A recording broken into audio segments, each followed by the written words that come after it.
قوم سبا کون تھی، عذاب الہی ان پر کیوں آیا؟ ایک ایسی قوم جس کی خوشحالی کی مثالیں دی جاتی تھیں اور تباہی بربادی ایسی ہوئی کہ وہ تباہی بربادی بھی رہتی دنیا کے لیے مثال بن گئی۔ سب سے پہلے جانتے ہیں کہ سبا یہ کیا تھا۔ سبا عرب کا ایک قبیلہ ہے جو اپنے موری سے اعلیٰ سبا بن یشجب بن یعرب بن قحطان کے نام سے مشہور ہے۔ یعنی سبا ایک مرد کا نام تھا اور اس کی وجہ سے اس کی قوم سبا کہلائی۔ اس قوم کی بستی یمن میں، اس کا مطلب یہ قوم رہتی تھی شہر صنعاء سے 6 میل کی دوری پر۔ اس آبادی کی ایک کمال کی بات آپ کو بتاؤں، دنیا میں بڑا لوگ چاہتے ہیں کہ ایسی جگہ جائیں جو پرفضا مقام ہو، جہاں پر مچھر وغیرہ نہ ہو، مکھیاں نہ ہوں، آب و ہوا فریش ہو، گرد و غبار نہ ہو، پولیوشن نہ ہو۔ سبحان اللہ، یہ قوم ایسی تھی کہ اس کی آبادی کی آب و ہوا اور زمین اتنی صاف تھی، اس قدر لطیف و پاکیزہ تھی کہ نہ اس میں مچھر، نہ مکھی، نہ پسو، نہ کھٹمل، نہ بچھو، یعنی اس طرح کے حشرات الارض بھی نہیں تھے۔ زبردست آب و ہوا تھی، بلکہ یہاں کا موسم بھی بڑا ماڈریٹ تھا، بڑا زبردست کلائمیٹ تھا، نہ زیادہ گرمی ہوتی نہ زیادہ سردی ہوتی۔ اس علاقے کے بارے میں یہ بھی کہا جاتا ہے کہ اس کی پاکیزگی کا عالم یہ تھا اس علاقے کی کہ اگر کہیں دوسرے علاقے کا کوئی شخص اس شہر سے گزر جائے اور اس کے کپڑوں میں جوئیں ہوں تو وہ جوئیں بھی ساری مر جاتی تھیں، یعنی اگر وہ کچھ پرابلم لے کر آتا تھا تو وہ پرابلم بھی اس کے جسم سے دور ہو جاتی تھی۔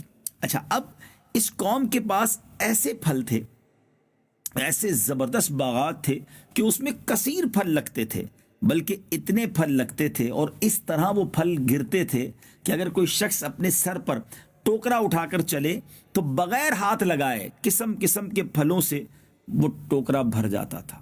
امیجن کریں، شاید آج تو دنیا میں ایسی جگہ نہیں ہے، یقیناً بڑے پرفضا مقامات ہیں، بڑے خوبصورت مقامات ہیں، اللہ کی شان اور اس کی قدرت کے نظارے آج بھی دیکھنے کو ملتے ہیں، مگر قوم سبا کو اللہ نے ایسی خوشحالی دی، ایسی آب و ہوا دی، اتنے زبردست پھل اور باغ عطا فرمائے، بڑے لوگ خوشحال تھے، آرام، سکون، پیشنس کی لائف تھی، بڑی زندگی کے مزے تھے۔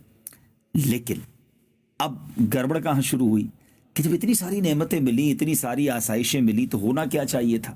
اللہ کا شکر ادا کرتے، اللہ کی نعمتوں پر رب کی بارگاہ میں سربسجود ہوتے، مگر ان نعمتوں نے، اس مال نے، اس آسانی نے اس قوم کو سرکش بنا دیا۔ وہ قوم جو ہے وہ معاذ اللہ تکبر میں مبتلا ہو گئی اور کچھ اپنے آپ کو سمجھنے لگی۔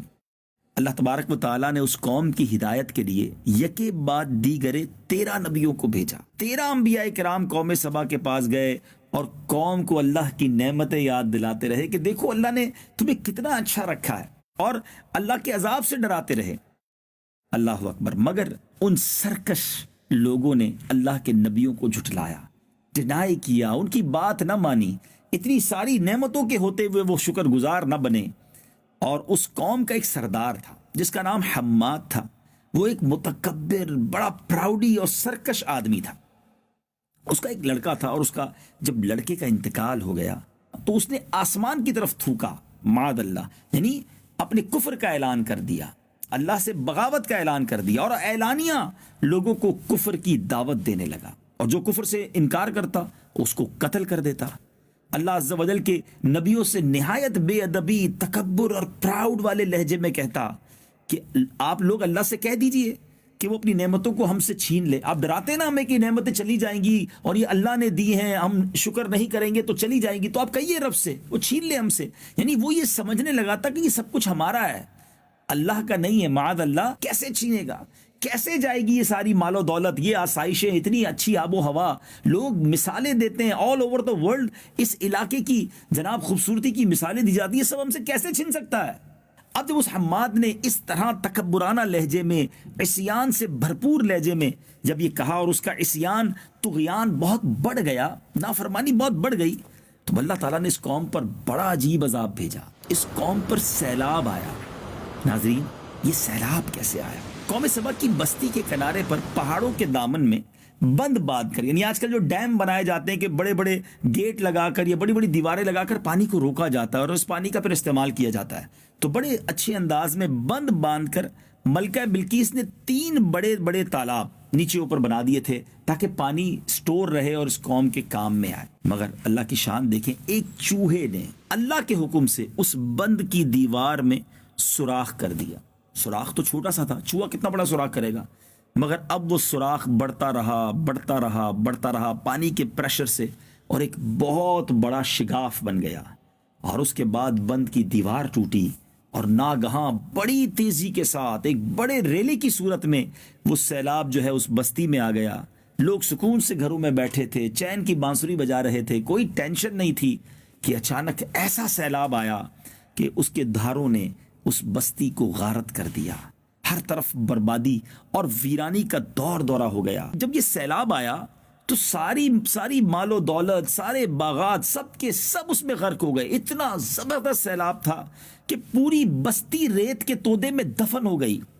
یہ قوم تباہ و برباد ہو گئی، اور اس کی بربادی ایسی ہوئی کہ پہلے اس قوم کی مثال خوشحالی کے ساتھ دی جاتی تھی، اور اب یہ قوم رہتی دنیا کے لیے بربادی کی مثال بن گئی، ایگزامپل بن گئی کہ دیکھو قوم سبا کیسے برباد ہوئی تھی. پھر ہوا کیا؟ عمدہ اور لذیذ پھلوں کے جو باغات تھے ان کی جگہ جھاؤ اور جنگلی بیروں کے خاردار اور خوفناک جنگل اگ گئے، اور یہ قوم عمدہ اور لذیذ پھلوں کو ترس گئی. اللہ اکبر. اس قوم کے بارے میں آتا ہے کہ ان کے خوبصورت باغوں کو ایسے 2 باغوں میں بدل دیا گیا جو کڑوے اور انتہائی بد مزہ پھل والے تھے. اس میں جو لوگ یعنی ان پھلوں کو کھا بھی نہیں سکتے تھے، ترس گئے کہ وہ قوم جس کے درخت پھلوں سے لدے رہتے تھے لذیذ، اب وہ کڑوے پھلوں والے درخت اور باغات بن چکے تھے. اس واقعے کے بارے میں علامہ احمد ساوی علیہ رحمۃ اللہ تعالی علیہ فرماتے ہیں کہ اس واقعے کو بیان کرنے سے مقصود پیارے آقا علیہ الصلوۃ والسلام کی امت کو نصیحت کرنا، وہ ان کے انجام سے عبرت حاصل کریں، اور اللہ تعالیٰ نے انہیں جو نعمتیں عطا کی ہیں ان پر اللہ تعالیٰ کا شکر ادا کریں. اور اگر وہ ایسا نہ کریں گے تو انہیں بھی ایسے حالات کا سامنا کرنا پڑ سکتا ہے. ناظرین غور کریں، آج آئے دن زلزلے، آج آئے دن سیلاب، کہیں طوفان، کہیں سونامی، کہیں آندھی. اب غور کریں یہ سب کچھ کیوں ہو رہا ہے؟ کہیں ایسا تو نہیں کہ ہم بھی اللہ کی ناشکری کر رہے ہیں، ہم بھی اللہ کی نعمتوں کا شکر ادا نہیں کرتے؟